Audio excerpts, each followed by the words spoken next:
Hi అండి. చూస్తూనే నోరూరిపోతుంది కదా. మరి కర్రీ ఏంటో చూసేద్దాం వచ్చేయండి. ముందుగా ఒక స్టవ్ వెలిగించుకుని స్టవ్ మీద కళాయి పెట్టుకుని అందులో ఆయిల్ యాడ్ చేసుకోవాలి. ఆయిల్ హీట్ ఎక్కిన తర్వాత పన్నీర్ ముక్కల్ని యాడ్ చేసుకోవాలి. ఈ పన్నీర్ ముక్కల్ని నేను ఇంట్లోనే తయారు చేస్తాను. పన్నీర్ని అది ఏ విధంగా చేశాను అనేది ఒక వీడియో చేశాను. ఆ వీడియో వెళ్ళి చూడండి. అందులో ఒక ట్విస్ట్ కూడా ఉంది. ఆ ట్విస్ట్ ఏంటో తెలుసుకుని కామెంట్ చేసేయండి. పన్నీర్ని ఈ విధంగా వేపుకోవాలి. నాలుగులు పలకలుగా కాలేలాగా వేపుకోవాలి. కానీ మరీ అంతగా వేపేయకూడదు, ముక్క గట్టిపడిపోద్ది. కాబట్టి ఈ విధంగా అయితే సరిపోద్ది. ఇప్పుడు ప్లేట్లో తీసుకుని మళ్ళీ అదే ప్యాన్లో మనం 4 మీడియం సైజు ఉల్లిపాయలు, ఒక టమాటా అయితే నేను తీసుకుని మిక్సీ పట్టుకున్నాను.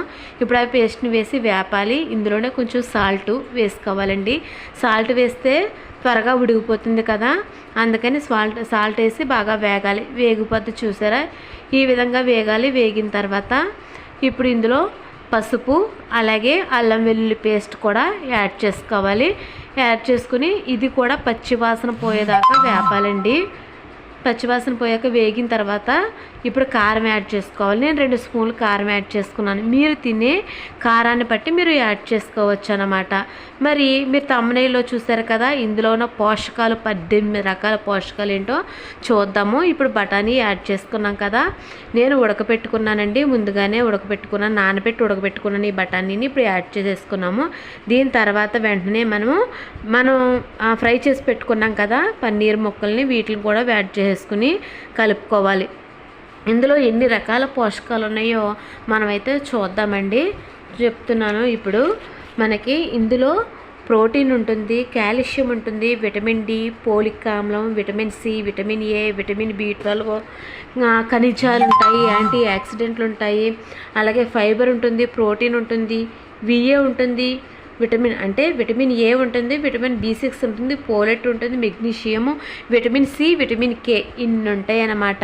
ఇందులో చూసారా ఎంత హెల్దీయో. మనం తినే ఫుడ్ ఏదైతే తింటున్నామో అది ఎంత హెల్దీయో కూడా ఈ రోజుల్లో మనం తెలుసుకోవడం ముఖ్యం. ఇప్పుడు ఇందులో నేను కరివేపాకు వేసి వేయించుకున్న తర్వాత మరలా ఉప్పు కూడా వేసాను. వేసి 2 కూడా వేగించుకోవాలన్నమాట. చూసారా దగ్గర పడేంత వరకు కూడా వేగనివ్వాలి. ఎంతగా అంటే ఆయిల్ పైకి తేలాలన్నమాట. ఇక్కడ చూడండి ఆయిల్ పైకి తేలుతుంది.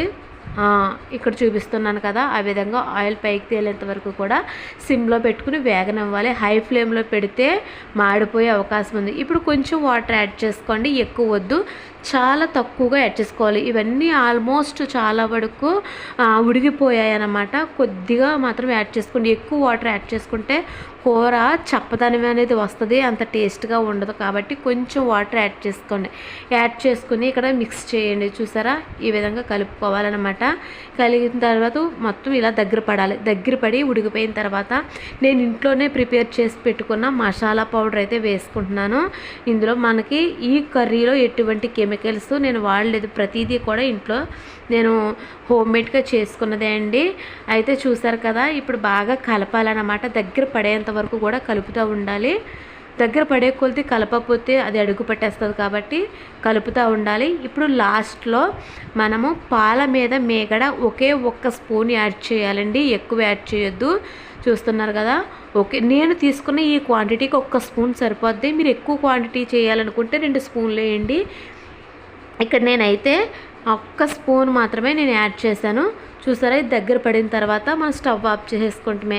వీడియో నచ్చితే లైక్ చేయండి, షేర్ చేయండి, సబ్స్క్రైబ్ చేయండి. Thank you for watching.